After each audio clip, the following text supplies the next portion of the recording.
Fala galera, bom dia. Aqui é o Thiago, monitor da turma de vocês de recepção de carnes. Fiz esse simulado aqui e eu resolver eles. Qualquer dúvida que vocês tiver, só mandar, beleza? Eu vou pôr o fone agora, senão vou ter que ficar segurando pra falar nesse trem, né? Então vamos lá. Eita, tô escutando é nada. Agora são. Deixa eu ver o horário aqui. Hoje é dia 8 de outubro de 2022, 6h17 da manhã. Sabadão, hein?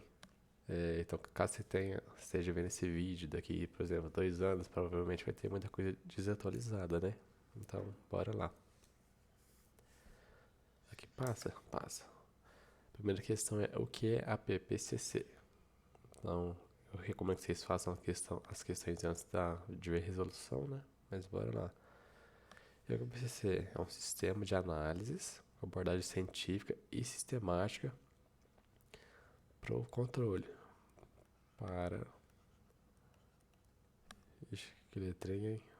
O controle de quê? De processos, elaborado para quê? Para prevenir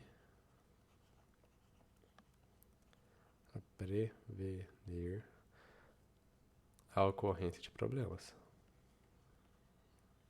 Nossa senhora, vou precisar de 3 páginas desse jeito aqui. Ocorrência de problemas.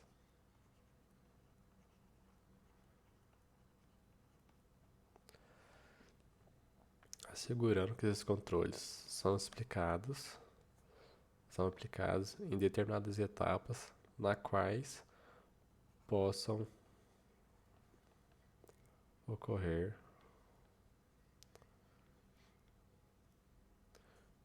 perigos ou situações críticas. Beleza? Então, um sistema de análise, não um sistema de inspeção, não um serviço de inspeção. Sistema de análise com abordagem científica e sistemática para contar todo um processo que é elaborado para prevenir a ocorrência de problemas. Problemas esses que podem ocorrer em determinadas etapas e, em quais etapas podem ocorrer problemas e situações críticas. Então, vamos passar para o próximo. Quais são os 7 princípios que constituem o PPCC? Escolha um deles e comente. Então, princípio 1, estava bem pequenininho aqui para caber. Listar e identificar os perigos. Listar e identificar. Vou abreviar, tá? Na parte dos próximos. Ok, os perigos. Cara, eu não vi se eu tô tampando a tela. Deixa eu ver se eu tampei o lado anterior. Minha webcam tá grande, né? Não reparei nisso. Tá, eu vou baixar minha webcam aqui um pouquinho. Tô bem no cantinho. Só preciso ficar sem me ver. Eu sei que vocês gostam de me ver. Tá, beleza. Perdão aí. Então, o primeiro princípio é listar e identificar os perigos, analisar os riscos, considerar as medidas preventivas de controle. Perigo 2. Princípio 2.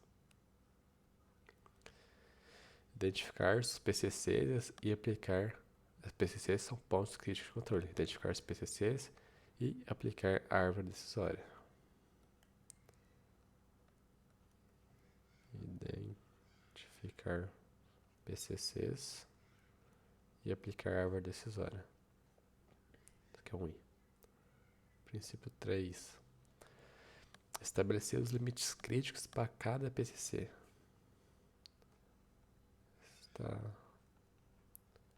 Estabelecer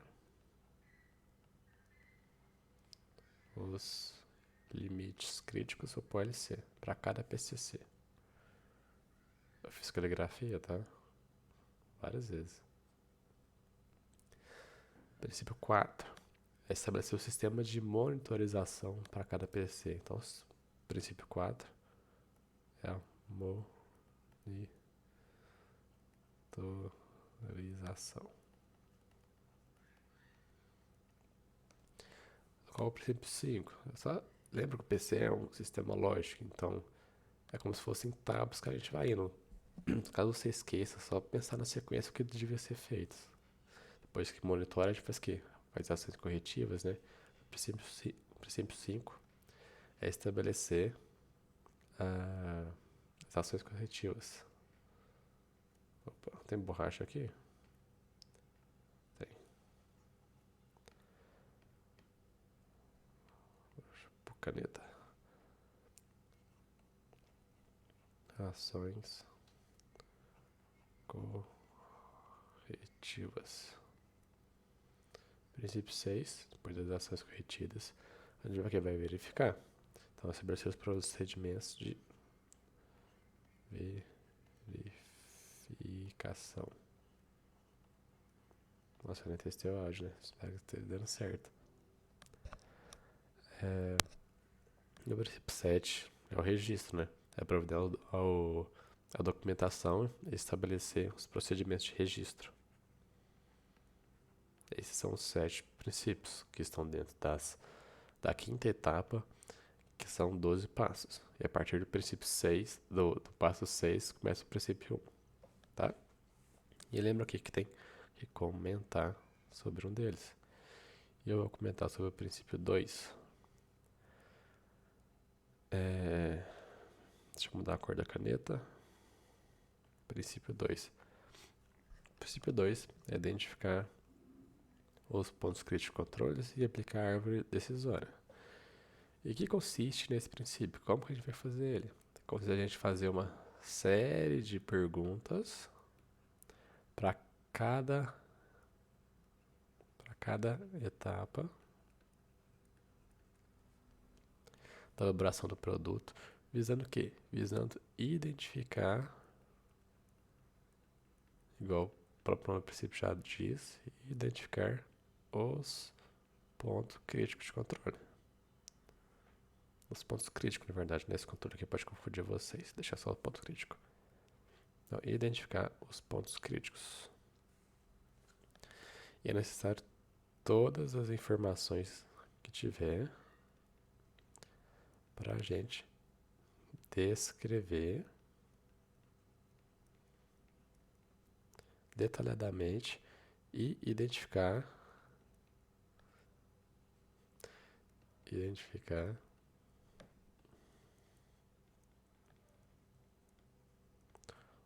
o uso pretendido do produto. Beleza? Que obra de arte, hein? Vamos para a próxima. Essa aqui só eu trouxe os conceitos para vocês. E nela, vamos dar a cor da tinta aqui. E lá a gente tem que relacionar os seguintes termos com seus respectivos conceitos. Vamos aqui na primeira questão. Eu já risquei tudo aqui, né? Vamos aqui no primeiro conceito aqui. Consiste na avaliação sistemática. Ó, só aí já dá para entender. Já dá para eliminar algumas, né? Consiste na avaliação sistemática de todas as etapas envolvidas na produção de alimento específico, desde a obtenção das matérias-primas até o seu uso pelo consumidor final, visando estimar a probabilidade da ocorrência de perigos, levando-se também em consideração como o produto será consumido. Essa definição aqui está clara, que é uma definição da análise de risco, letra B. Então a B a gente já fez. Causas potenciais de danos inaceitáveis.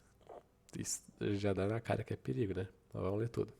Causas potenciais de danos inaceitáveis que podem tornar um alimento impróprio para o consumo, ao consumo e afetar a saúde do consumidor, ocasionar a perda da qualidade e da integridade econômica dos produtos.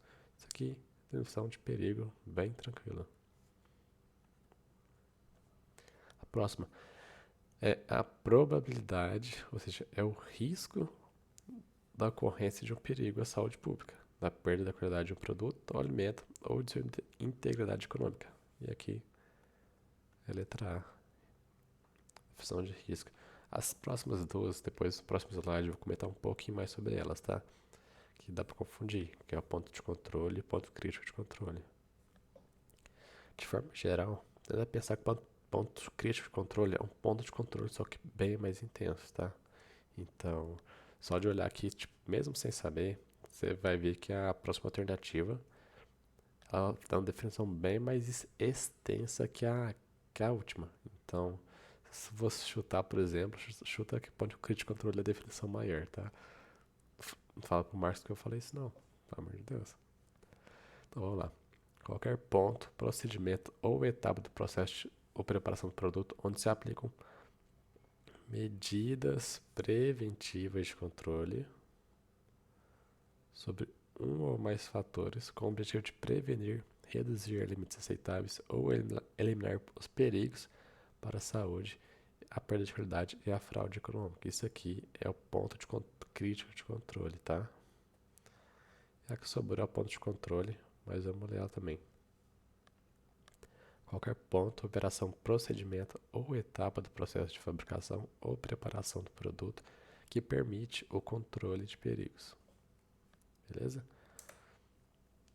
É só definir um pouquinho para vocês aqui, tentar, fica um pouco confuso, caso não seja claro, por favor, peça ao professor Marcos esclarecer melhor, que eu tenho certeza que ele vai ter uma definição melhor que a minha. O ponto de controle é qualquer ação ou atividade que possa ser usada para prevenir ou reduzir um nível aceitável. Qualquer ação, tá? E o PCC é etapa na qual as medidas de controle são essenciais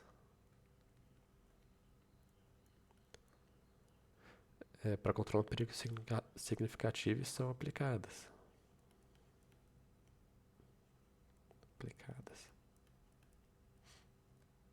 Nossa senhora. Eu não sei se ficou mais claro para você ou ficou mais confuso, tá? E resumindo, o ponto de controle é geral e o ponto de controle são medidas essenciais para controlar um perigo específico. Eu acho que ficou mais fácil assim, senão, sorry. O bom é que nessa questão aqui, né? Cara, eu vou tentar pôr minha câmera ali em cima, senão vai ficar atrapalhando vocês. Vamos ver, acho que aqui não atrapalha, né? Lembra de conferir. Eu mesmo lembrar, né? Porque tô falando sozinho. Tá. Ao falar de APCC, o que é o limite crítico? Limite é esse mesmo. Vou trocar a caneta aqui de novo. Vermelho chama mais atenção, né? Limite crítico. Pro LC, tá? É o valor estabelecido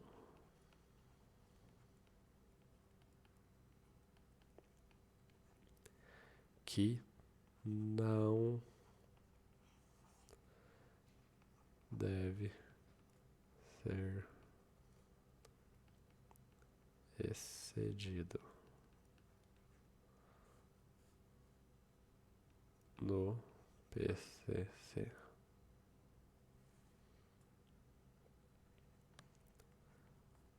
São os valores que separam os produtos aceitáveis. Tem que pôr borracha, né?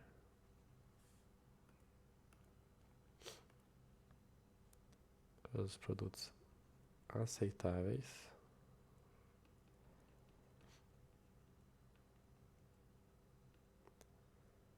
não é que cacetou, não. Dos inaceitáveis.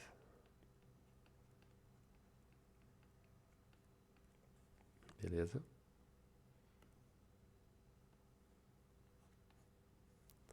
Próxima. Qual? Deixa eu beber uma água.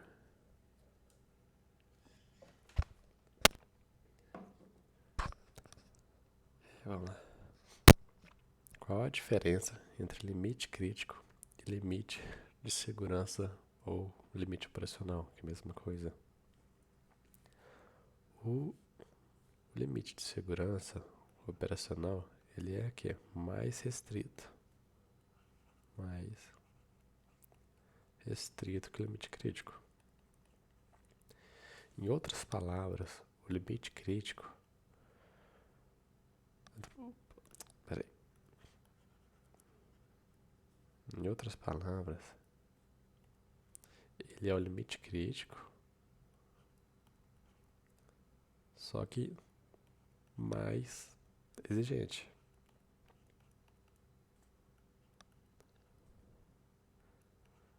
Mais exigente. Tá? Por que é mais exigente? Porque ele é o parâmetro utilizado para reduzir o risco. Por exemplo, deixa eu trocar a cor aqui. Você está, por exemplo, na armazenagem do produto X. O limite crítico dele é o que? É mínimo, temperatura mínima, que é o limite crítico. Lembra que o limite crítico pode ser temperatura, atividade de água, várias coisas, né? Descroscópio. O limite crítico de temperatura mínima dele são 5 graus Celsius. E o limite operacional desse mesmo produto, ou limite de segurança, mínimo também, são 8 graus Celsius. Assim, se a temperatura está, por exemplo, 10 graus e começa a cair a armazenagem, chega em 9, aí 9 vezes ainda, aí chegou em 8, ali é o limite operacional. Ou seja, antes desse produto chegar na temperatura de 5 graus, que é o limite máximo, por exemplo, que é o limite crítico, que é o máximo aceitável, logo já no 8, você já começa a adotar as ações corretivas antes de atingir o limite crítico. Porque lembra, o limite crítico separa os valores aceitáveis dos não aceitáveis. Então, caso atingir o 5 ali, o 4, pronto, já era. Aquele produto já é inaceitável. Então, são adotar essas medidas corretivas que o limite operacional fala pra gente. Porque ele é um... Como que eu posso falar? É uma etapa de segurança a mais, de certa forma. Me faltou a palavra. Mas é isso, tá? Ele é mais restrito que o limite crítico, para dar tempo de tomar essas ações corretivas.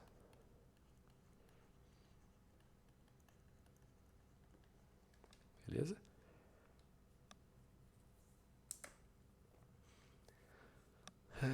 Sabemos que o plano APPCC é desenvolvido por uma sequência lógica de 7 etapas, sendo que na quinta etapa estão listados 12 passos necessários à implantação da PCC, sendo que o passo de 6 a 12 refere-se aos 7 princípios básicos do plano. A gente já falou deles na questão 2, lembra? Qual é o primeiro princípio? Só uma coisa aqui antes. É bom lembrar que o primeiro princípio é diferente de primeiro passo, é diferente de primeira etapa. Porque, tá? Não confunda esses termos. O primeiro princípio, ele está dentro da quinta etapa, que equivale ao sexto passo.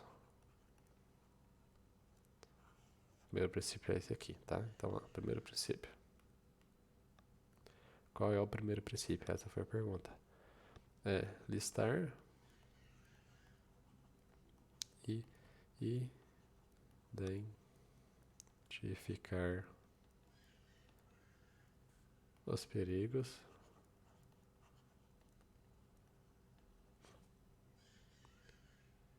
e analisar os riscos. Podia começar mais pra cima, né? E considerar as medidas preventivas de controle. Thiago, não é só listar e identificar os perigos? Não. Então é o resumo, tá? Mas é o principal. É listar e identificar os perigos e analisar os riscos e as medidas preventivas. Então, bora pro próximo. Que coisa boa. VUF. Adoro. Com base nos conhecimentos que você adquiriu durante inúmeras horas estudando RACCP. O que é isso, RACP? É a sigla em inglês de Hazard Analysis and Critical Control Points, que é a mesma coisa que a PPCC, tá? É a mesma coisa, só que é em inglês, a sigla. Julgue afirmativas serem corretas, marcando V, ou incorretas, com F. Corrigindo essas últimas, estão corrigindo as incorretas. Ó, a cor vermelha aqui. No primeiro, essa aqui, na primeira questão aberta, eu já falei o que é. A PPCC é um serviço de inspeção? Não. A PPCC é um sistema de análise que identifica perigos e medidas preventivas para o seu controle. Então, primeiro aqui é F. Ser racional, lógico, contínuo e sistemático são características prescindíveis da PPCC? Prescindíveis? Não são prescindíveis. São imprescindíveis. Imprescindíveis é igual a desnecessário. Nossa senhora, deixa eu apagar isso aqui que ficou feio. Apaguei foi tudo, hein? Tem que dar um Ctrl Z não? Acho que não, né? Tem não. Aqui, ó. Não é. F. Prescindíveis. Desnecessário. Não. São características. O certo seria porque aqui são características. Oxe. Imprescindíveis. Beleza? São requisitos básicos para implementação da PPC, capacitação de todo o pessoal, responsabilidade e sensibilização para a qualidade. Correto. O perigo se refere somente à presença de micro-organismos aceitáveis? Não é somente. Se refere à presença de micro-organismos aceitáveis, são os riscos biológicos, os riscos químicos ou os riscos físicos. Então, na matéria-prima dos produtos. Não é somente a presença de micro-organismos inaceitáveis. Os procedimentos de controle e qualidade baseados na PPCC são gerais e utilizados por mais de uma indústria de diferentes produtos. São gerais? Não são gerais. E são utilizados porque são específicos para cada indústria e produto. Então, corrigir aqui. F. É só relembrar que isso aqui é bastante importante, tá? São específicos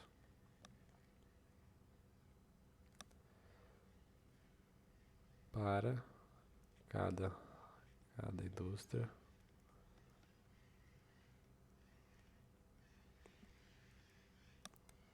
e produto.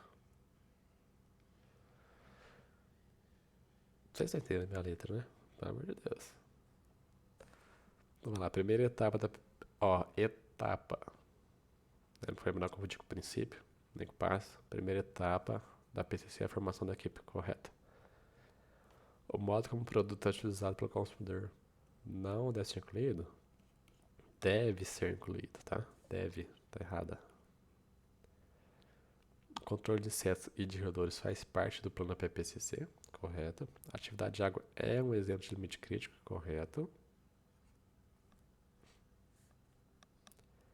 Para cada ponto crítico de controle, não é necessário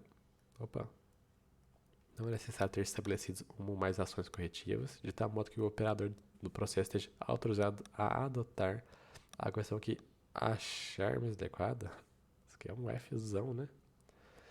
É necessário, então corrigindo, é necessário ter estabelecido uma ou mais ações corretivas, chamado que o operador do processo esteja autorizado a adotar a correção que seja estabelecida previamente. Ou seja, essa ação que ele vai adotar tem que ser estabelecida previamente, tá? Não vai decidir na hora, porque se fosse isso é loucura. E então, cada operador decide de um modo, não é assim. Também mais uma água aqui que tá falando bastante. Acabei de acordar também. Credo, até engoli seco aqui. Então, vamos lá. Os registros devem estar acessíveis, ordenados e arquivados durante o período de pelo menos 2 anos após o vencimento do prazo de validade dos produtos comercializados. Exatamente, tá? Correto. Lá, qual a definição de DTA? DTA significa que é doenças transmitidas por alimentos, ou eu gosto mais de doenças veiculadas por alimento. É o termo aplicado a uma síndrome ou sinal, tá? Síndrome atribuída ao que? A ingestão de quê? De água ou né, alimentos contaminados.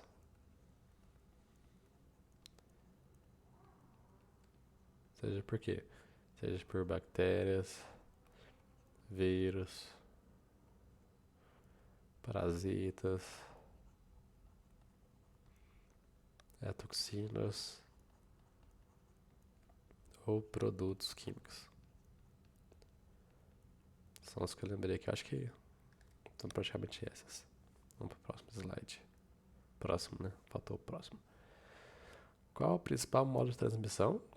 Falamos ali da DTA, né? Da DTA. Ingestão, da ingestão de alimentos ou água contaminada.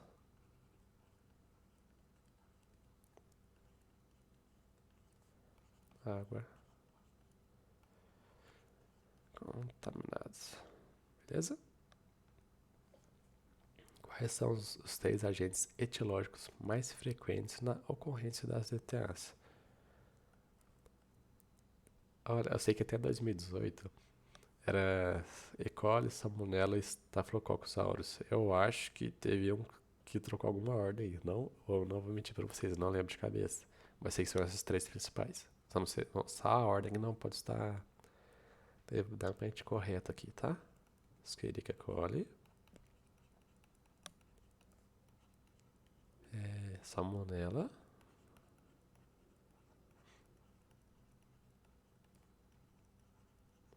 e Staphylococcus com assim mesmo. Aureus. Próximo. O surto se caracteriza pelo aumento do número de casos acima do esperado. Em DTA, nossa definição é um pouco diferente. Como é caracterizado o surto? Nossa, português que ficou em falta, hein? A leitura. Então, não. O surto se caracteriza pelo aumento do número de casos acima do esperado. Ponto. Em DTA, nossa definição é um pouco diferente. Como é caracterizado o surto? Ó, ficou melhor. O surto pra gente é a ocorrência de 2 ou mais casos epidemiologicamente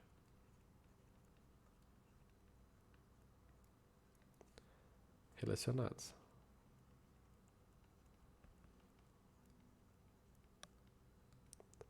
Deixa eu ficar atindo aqui agora, que essa parte aqui é muito importante. Ou apenas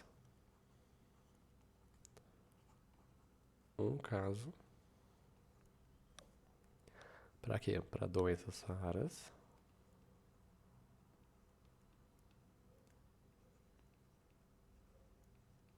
que são aquelas doenças altamente infecciosas, né?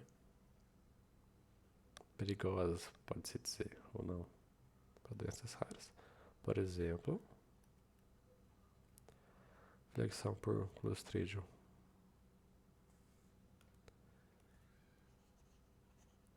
Só arrumar aqui e ficar direitinho. Como as infecções por Clostridium botulinum. Ou também aquelas causadas pela E. coli O157H7. Então, se o professor pedir essa definição, um exemplo de doenças raras, então considerados surtos por apenas um caso, lembra de colocar aí a E. coli 157. Deixa eu só ver aqui se a câmera e algum slide eu... Não, né? Será que atrapalhou isso aqui? Atrapalhou não. Beleza. Vamos lá então. Onde paramos? Aqui. O que são micro-organismos indicadores de higiene? E cite um. Micro-organismo indicador de higiene é o organismo cuja presença indique a possível presença. Nossa Senhora. Possível presença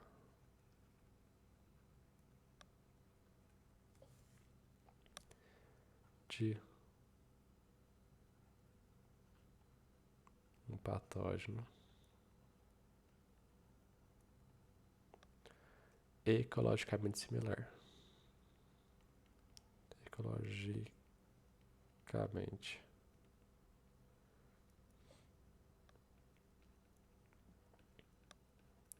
similar.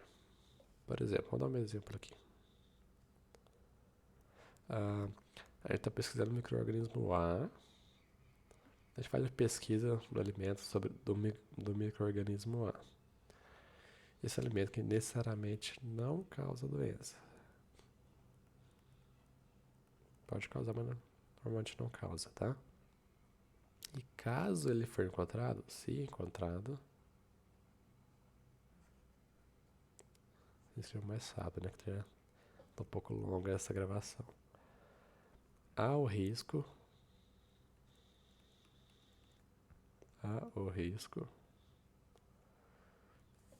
do micro-organismo, ao risco do micro-organismo, deixa eu trocar aqui a cor da tinta, por isso B, esse é um coração B, ao risco do micro-organismo B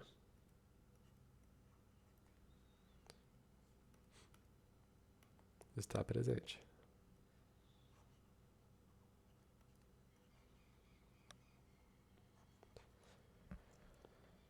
Esse B, ele é normalmente mais difícil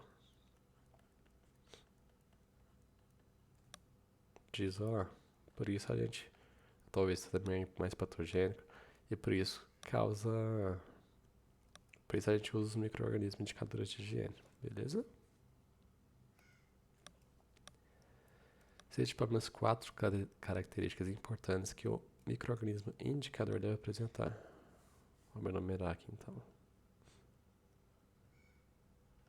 3, 4, né? Beleza. Olha, ele deve ser detectado de forma que rápida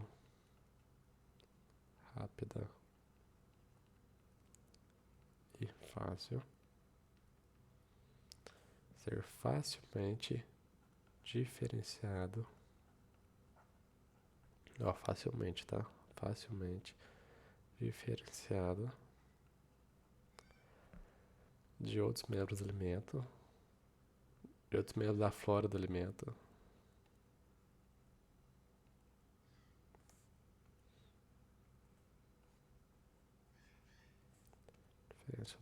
Diferenciado da Caneta errada. Fora do alimento.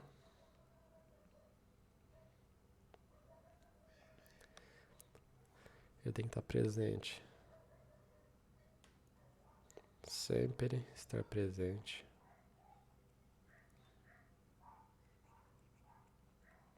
Quando o patógeno de interesse. Quando o patógeno de interesse. É isso que a gente quer encontrar ao associar. Se estiver presente também.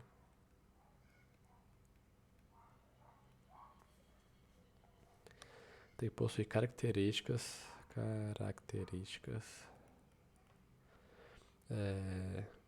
e taxas de multiplicação multiplicar, deixa eu ver se pra lá, multiplicação equivalentes ao patógeno, tá? Vou pôr mais algumas, tem que estar ausente. Estas. Pediu 4, vou um pouquinho mais pra vocês terem mais possibilidades. Possuir. Ausente dos alimentos livres. Dos alimentos livres de patógenos. Vou pôr um asterisco aqui. Por quê? Porque talvez pode ter raras exceções de números mínimos, tá? E ele tem que persistir por mais tempo. Eita, quebra. Mais tempo que o patógeno, beleza? O próximo. Relacione os seguintes conceitos com seus respectivos termos. Uma dica que eu dou é, por exemplo, eu sei que salmonela é infecção.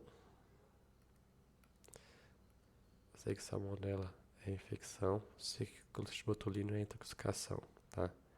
Eu sei que E. coli é toxicogênica, enterotoxigênica, não é toxifecção. Mas vamos ler aqui a definição, tá?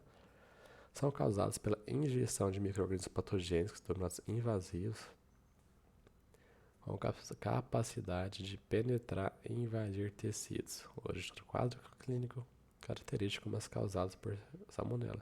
Essa aqui é a definição de infecção. Próximo, são causados por micro-organismos toxigênicos que produzem toxinas, cujo quadro clínico é provocado por toxinas liberadas quando estes se multiplicam, esporulam ou sofrem liso na luz intestinal. Um exemplo clássico é causado pela E. coli enterotoxigênica. Essa aqui é a definição de toxinfecção. É a última aqui. Opa, peraí. Eu errei aqui, ó. A primeira é infecção. Eu falei infecção, marca a letra A. Perdão. É a letra C aqui, na primeira, tá? Infecção. A última aqui é a definição de intoxicação. São provocados pela ingestão de toxinas formadas em decorrência da intensa proliferação do micro-organismo patogênico no alimento, tá? Essa proliferação ocorre ainda no alimento, igual o caso do Clostridium botulino e do S. aureus. Jogue as afirmativas a seguir com V para as corretas e F para as incorretas. A maioria dos rotavirus de E. coli não são patogênicos que fazem parte da flora intestinal normal, cerca de 10 a 6 organismos por grama. Correto, isso mesmo. E. coli são capazes de crescer em temperatura de 5 a 47 graus Celsius. E a temperatura ideal é de 35 a 40 graus Celsius. Correto. As E. coli enterohemorrágicas, EHEC, pertence a diversos grupos, mas a cepa de maior importância é a O157H7, correto? Uma água.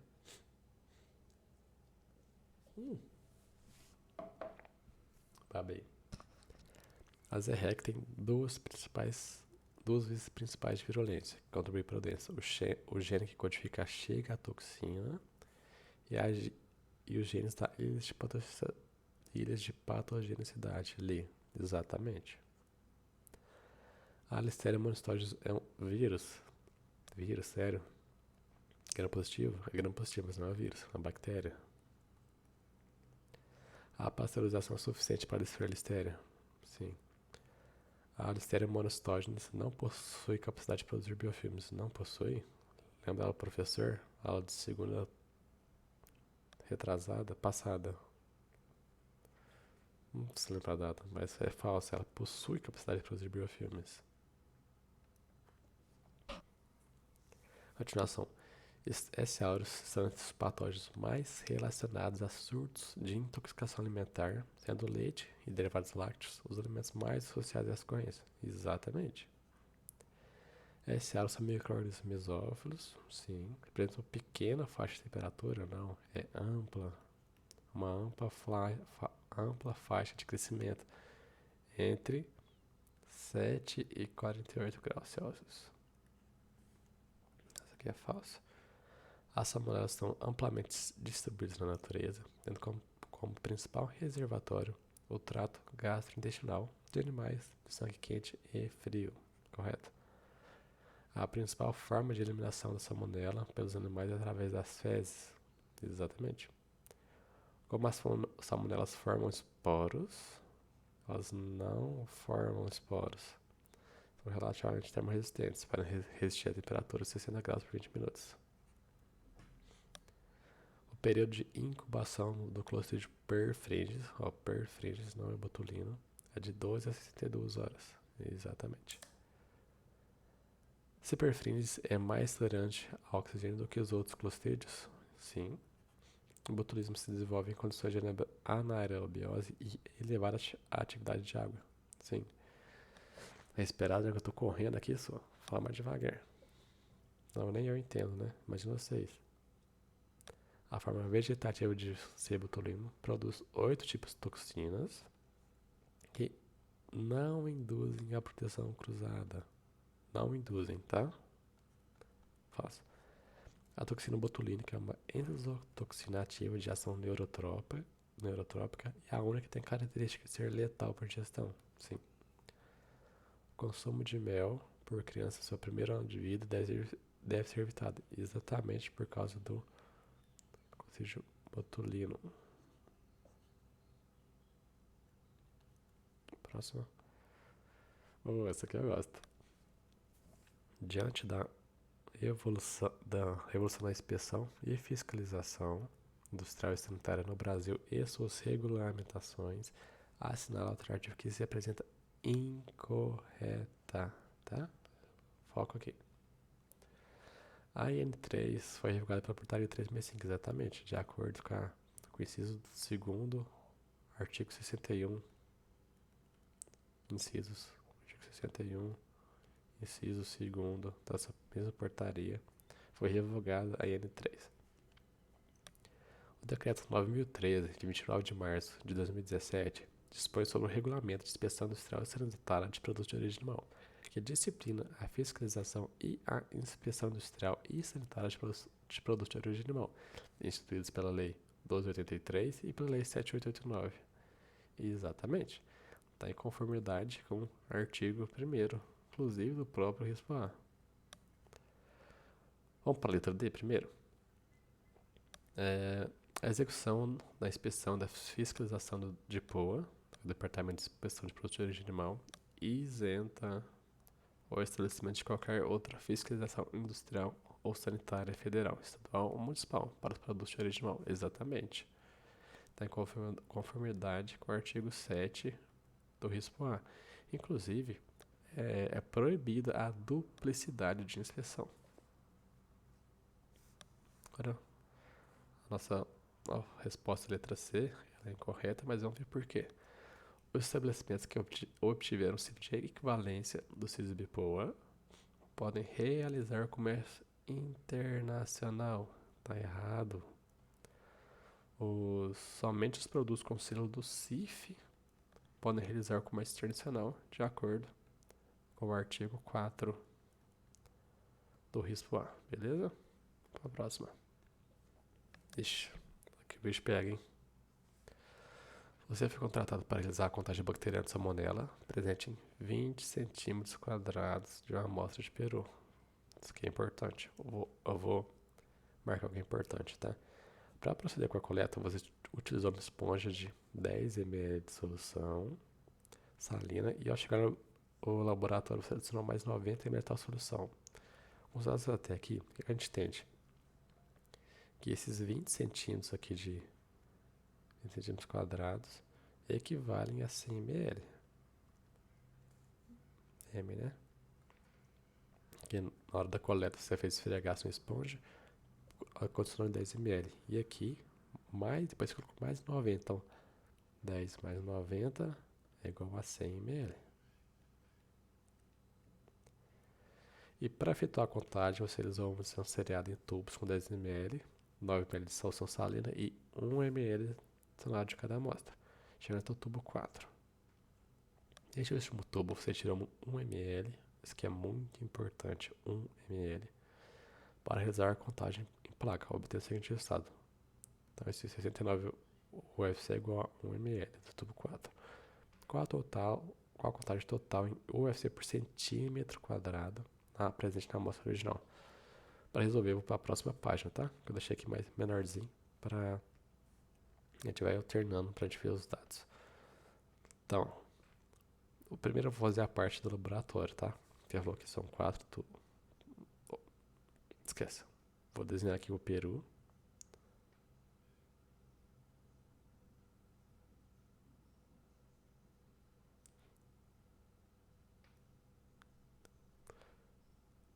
Tá, frente com o peru.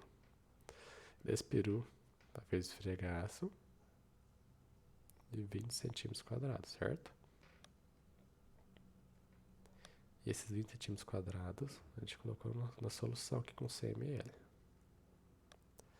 Dessa solução, a gente fez 4 tubos. Tubo 1, tubo 2, tubo 3, tubo 4. E aqui tá a placa.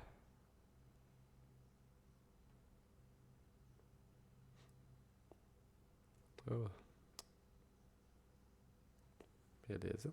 Aí, o que a gente fez? A gente pegou 1 ml e colocou aqui.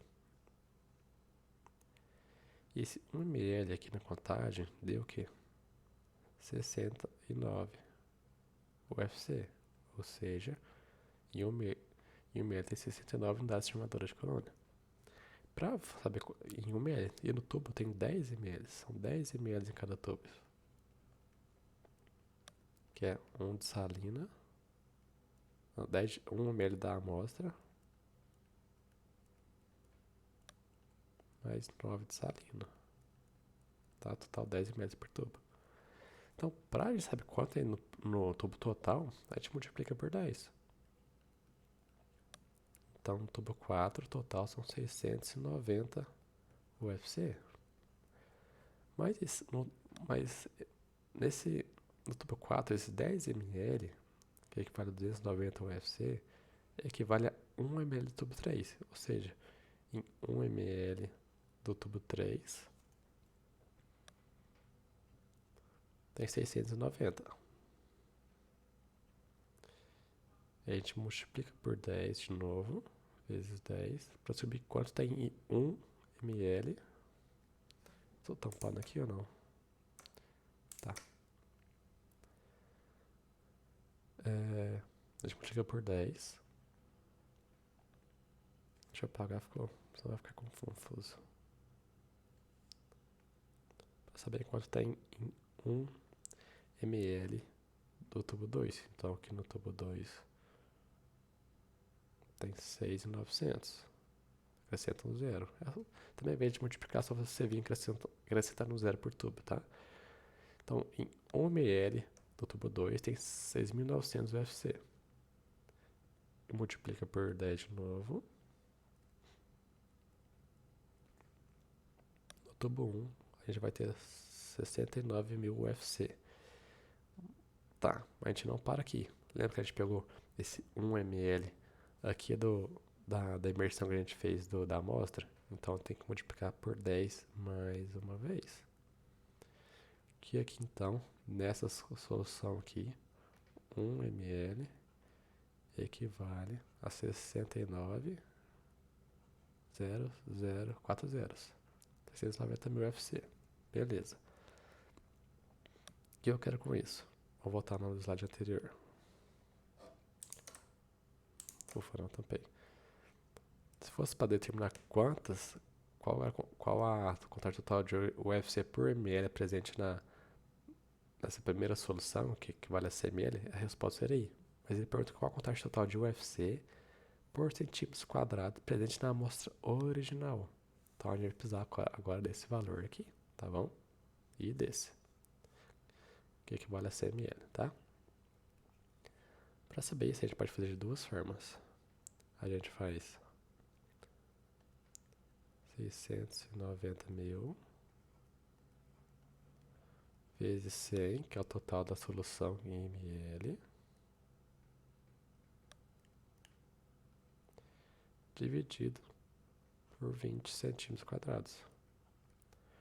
Aí a gente faz corta 0 com 0, 2 com 10, fica 5. A gente multiplica 690 por 5, que é igual a 3, 4, 5, 0, 0, 0,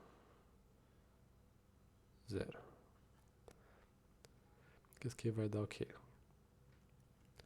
3.450.000, que equivale a 3,4 vezes 10 à sexta.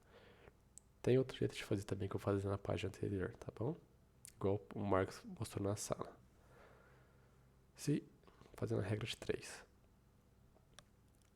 se 20 centímetros quadrados equivale a 100 ml, 1 centímetro quadrado equivale a x. É a mesma coisa, tipo, corta aqui, aqui, o 2, 10, sobra 5. Pera aí, é que eu buguei. É isso mesmo? Acho que é. Isso aí. Não. Eita, cancela, cancela, cancela. Que eu me perdi aqui. Pô, o Thiago me confundiu. Foi mal, cara. Foi mal. Acho que tava certo, sim.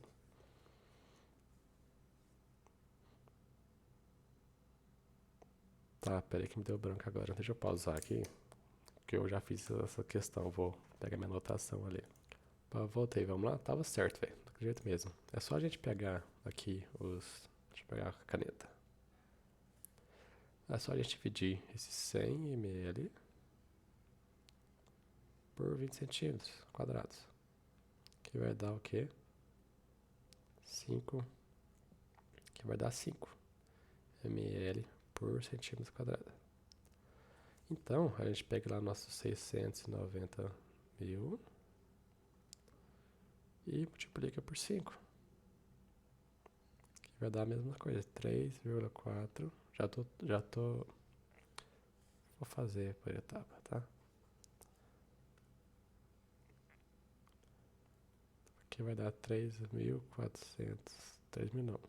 3.450.000.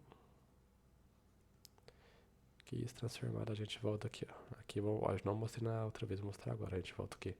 1, 2, 3, 4, 5, 6 casas. Que dá 3,4 elevado a 10 a sexta UFC por centímetros quadrados. lembra de pôr isso aqui, tá? Foi o que ele perguntou.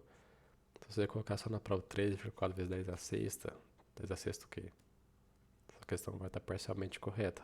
Ou, se fosse um concurso aí, anulada. Anulada não. Totalmente errada. Beleza? Pode fazer para os dois métodos, pode fazer para esse aqui que é já faço na hora mesmo. Não precisa me preocupar em fazer essa conta antes. Agora a última questão. É uma questão bem tranquila. É o que a gente fez ali, só que mais simples, né? Na aula prática realizada no laboratório de análise. De novo. Na aula prática realizada no laboratório de análise de produtos de origem animal da UFO, o monitor preparou o quê? 5 tubos. Ô, trem. Preparou 5 tubos. Para realizar a diluição, pegou 0,1. Lembra que não é 1 ml, é 0,1 ml do quinto e último tubo. E colocou na placa para realizar a contagem, que foi de 29 UFC. Qual a contagem total no primeiro tubo? Então, vamos lá desenhar os tubinhos. Tubo 1, tubo 2, tubo 3. Só aumentando de tamanho.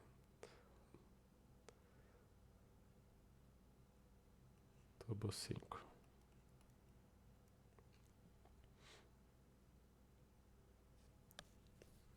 Então vamos lá. Deixa eu ver se falta informação aqui.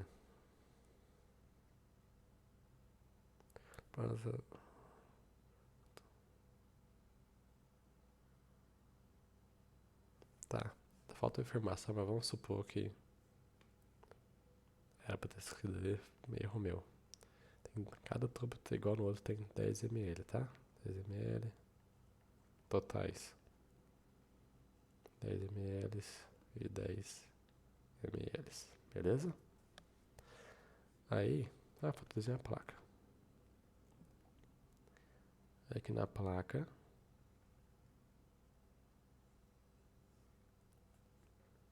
beleza. Aqui ele pegou do quinto tubo, pegou o quê?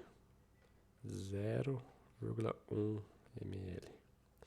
E nesse 0,1 ml a contagem foi de 29 UFC. Primeiro, a gente não pode voltar multiplicando, porque aqui tem 0,1 ml.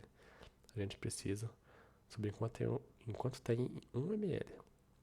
Então, é só multiplicar por 10. Ou se você fazer a regra de 3 aqui, 0,1, 29, 1 igual a x. Aí 29 dividido por 0,1, que é a mesma coisa que multiplicar por 10, tá? Então, 1 ml vai ter o quê? Vai acrescentar um zero. E 1 ml vai ter 290 UFC. Então, em 1 ml desse tubo, tem 290 UFC. E para descobrir quanto tem no tubo anterior, é só acrescentar um zero, que é multiplicar por 10. Então, aqui tem 2.900 vezes 10 aqui. Aqui tem 29.000 vezes 10. Pô, não tem nem espaço para colocar 290.000. E aqui 5 zeros, 2.900.000. Mais um. Então, qual a contagem está o primeiro tubo? 2, 9, 1, 2, 5 zeros. E para a gente passar isso para a potência, 1, 2, 3, 4, 5, 6. 2,9 vezes 10 a sexta UFC por ml, letra A. Beleza? Tá horas. Eita, 7h20. Então é isso aí, galera. Essa foi a resolução. Qualquer dúvida pode entrar em contato. Vocês têm meu e-mail, WhatsApp eu não pus lá no simulado, né? Porque vai cair no mundo aí cheio de mensagem, né? Não tô afim. Então, mas pode pedir pro professor passar meu contato, caso eles precisam ter alguma dúvida em particular, tá? Eu já falei pra ele. Então, qualquer coisa aí, entre em contato com nós e... Opa, inglês. E inglês é mais fácil escrever. Fechou? Obrigadão, é nóis. Abraço, qualquer dúvida, entre em contato. E, uma coisa que eu esqueci de falar. No final do vídeo eu vou falar isso. Caso você queira acelerar o vídeo pra não gastar uma hora assistindo, põe lá no 1.5, 2x. Como eu falo meio rápido, eu recomendo no máximo 1.5. Beleza? Um abraço e até a próxima.